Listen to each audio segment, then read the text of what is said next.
The transition from the Paleolithic to the Neolithic, the significance and impact. The Paleolithic, or the Stone Age, seems so far back into human history it is hard to believe that for the majority of the existence of man, the culture and way of life in the Stone Age has persisted and been the dominant means of subsistence.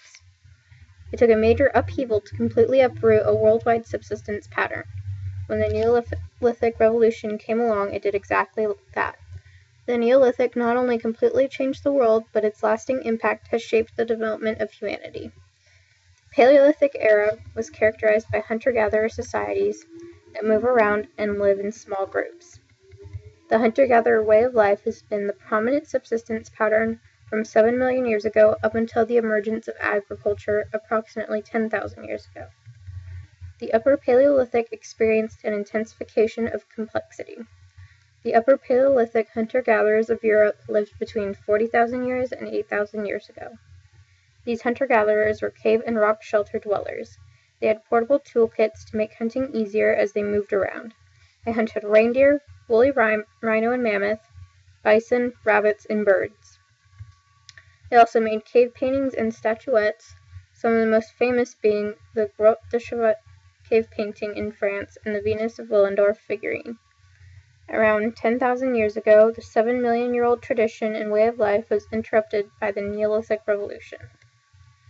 The Neolithic is defined as the period in which a pattern of village settlement based on subsistence farming and stock breeding became the basics of existence of communities throughout Southwest Asia. This change in subsistence pattern was a revolution in the history of human development. What caused this revolutionary change? What caused hunter-gatherers to uproot their way of life and completely change their subsistence patterns? There are many theories. These questions have puzzled anthropologists for years. There are many theories concerning why agriculture took root.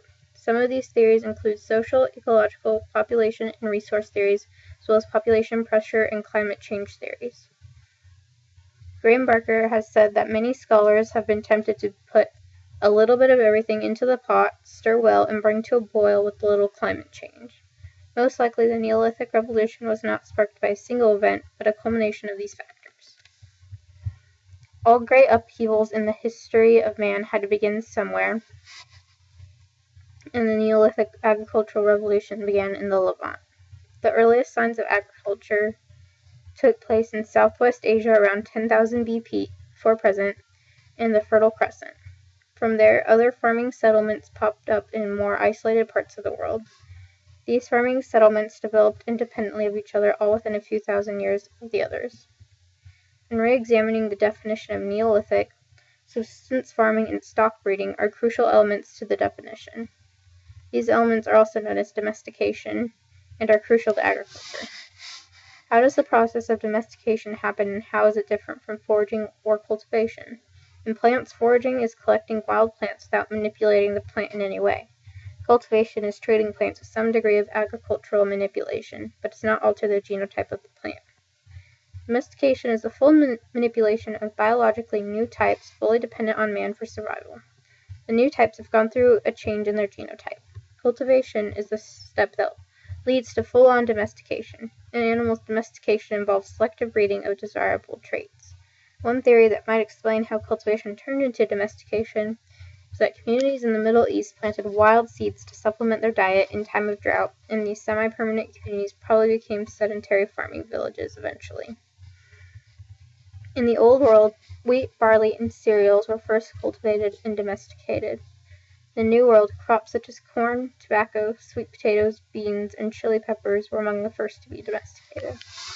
Both the Old and New World domesticated gourds and cotton. Dogs were the first animals to be domesticated. The other early domesticates were domesticated much later. In the Old World, ox, goat, and sheep were among the early domesticates. The New World animals included llama, guinea pig, and turkey. Domesticating animals was part of the emergence of pastoralism. Keeping and herding animals meant that there was always a steady supply of meat, as well as byproducts such as milk, butter, cheese, skins, and wool. The emergence of agriculture meant for the first time nomadic hunter-gatherers were becoming sedentary farmers tied to their land. Farming villages arose, and those villages turned into cities, and those cities gave way to civilizations and city-states. Sedentary lifestyle had a large impact on the way people lived. Agriculture allowed for food surplus, and food surplus allowed for the urban revolution. Agriculture changed the shape of human development. It required less cooperation and sharing than hunting and gathering. Hunting and gathering required a reliance on the group for food. Everyone received a share of what was brought back. If you were a farmer, if you were not successful at growing your own crops, then you did not eat. Also, farmers began to own their own property. Hunter-gatherers did not stay in one place for very long, but farmers were tied to their land. They owned their land, and they had a form of capital in their crops. This was the beginning of wealth, and wealth is often the source of conflict between the rich and the poor, the haves and the have-nots. Surplus is an important benefit of agriculture. Surplus allowed for people to hold other occupations rather than farming. They could buy the food from the farmers while doing other jobs to benefit the society. Non-food producers were often craftsmen, toolmakers, priests, or merchants. According to V. Gordon Child, the Neolithic Revolution resulted in the urban revolution, or the formation of pre-industrialized societies, because of the surplus supporting non-food producers. In order to create more surplus, innovations in agriculture were necessary to increase productivity, as well as surplus and reliability on crops. Probably is not a coincidence that many early civilizations, such as Mesopotamia, formed along river valleys. In Mesopotamia, farmers settled along the Tigris and Euphrates rivers that flooded annually. They were able to make use of the tributaries as well as man-made canals to bring the flood to their farms in order to water their crops and control the water amount.